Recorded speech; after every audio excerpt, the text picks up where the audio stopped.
Aunty aunty drop చేసేది aunty కాదు, నేను.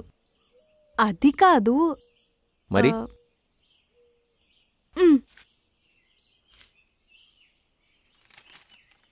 మీ అమ్మ నీ గురించి చెప్పారు అంటే మొత్తం చెప్పారని అర్థం.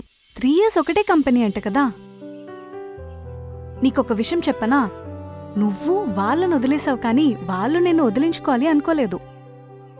మనం ఒక నిర్ణయం తీసుకున్నాము అంటే అది మనల్ని ముందుకి నడిపించేలా ఉండాలి కానీ ఆ నిర్ణయం వల్ల మనం ఒకటే చోట ఆగిపోయి జీవితాంతం దాని గురించి ఆలోచించుకునేలా ఉండకూడదు కదా. ఎందుకు ఇదంతా? మొన్న క్యాఫేలో చెప్పినట్టు ఒక చిన్న స్టోరీ చెప్పనా? ఏంటది?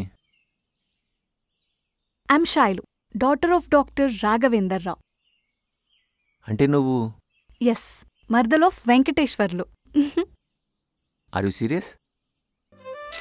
నీకింకా నమ్మకం రాకపోతే లోపల మా అత్తయ్య, అదే మీ అమ్మ ఉన్నారు కదా, పద అడుగుదాం.